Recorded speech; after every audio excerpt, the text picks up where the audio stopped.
Almost as soon as the tornadoes touched down, first responders and aid workers began pouring into the devastated areas. First responders rescued victims and protected against looters. Aid workers rushed in to feed and comfort those who lost homes and businesses and to help with the long, slow process of cleaning up. First responders and cleanup crews are just some of the aid workers tirelessly helping victims of this week's tornadoes. Kristen Davenport and her friends are volunteering to clear debris. I live in Moore, and I just wanted to help any way I could.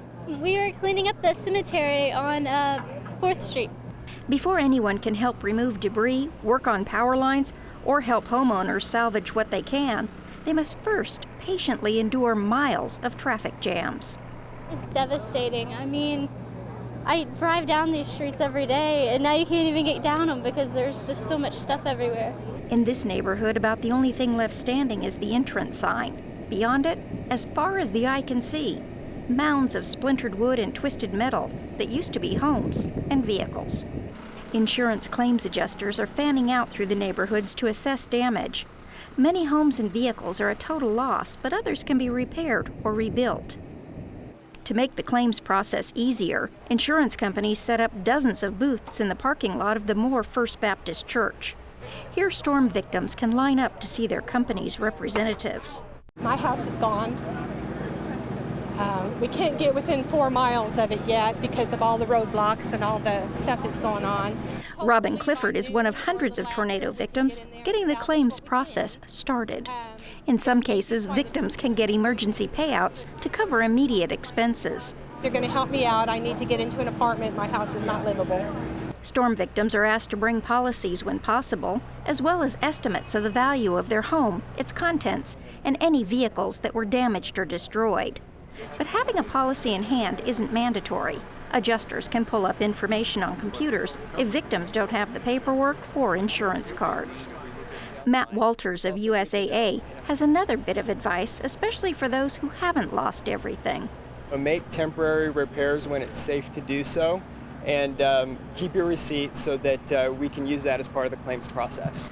The state is working with banks to make sure those insurance checks will be immediately cashable, even if some people don't have bank accounts.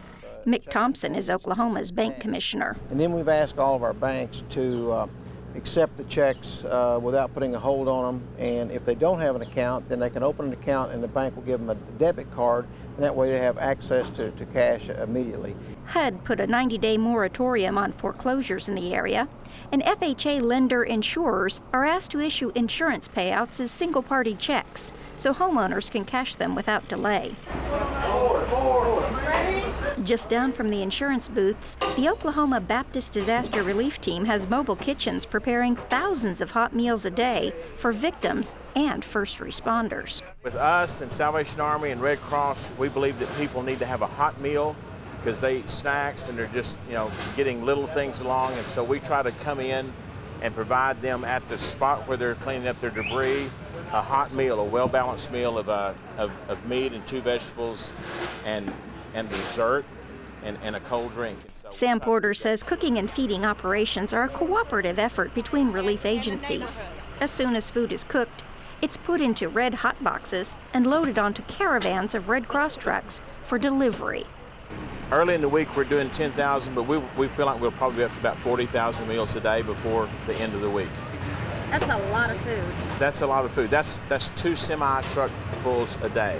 Porter says feeding operations will continue as long as hot meals are needed to comfort those who have lost so much and to feed the people helping them recover. Comfort also comes on 4 legs. Josie and Callie are among 80 therapy dogs certified for disaster relief situations.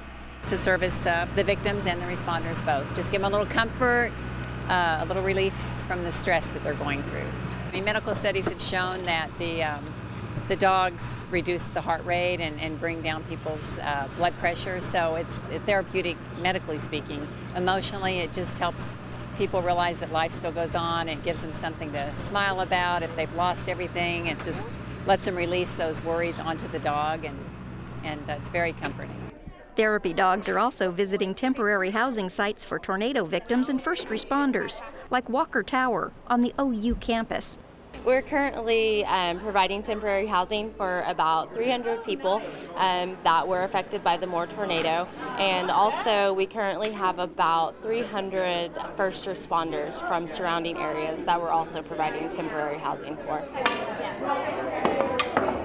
The site also has church groups providing daycare, fun, and games for children of its temporary residents. That frees up the moms and dads to go back out to start repair or salvage work on their homes, and to get on with the business of working with insurance adjusters. Thank you for calling the News 9 American Red Cross Disaster Relief Foundation. How can I help you? Midweek, OETA, News 9, and the Red Cross hosted a 2-day telethon that raised $207,000 in cash for tornado relief services. For us, it's easier to take cash because we need to provide relief to the families, and we can't necessarily get everybody the same thing, and we want to make sure that we can get the best prices for items and what we actually need. Oklahoma City Thunder basketball player Kevin Durant joined volunteers manning the phones to take pledges at our Oklahoma City studio. He said, "We've got to come together as a family at this time, and there'll be better days ahead." But until that time comes, this mud cake statue in Moore's Veterans Memorial Park will stand guard over the cleanup.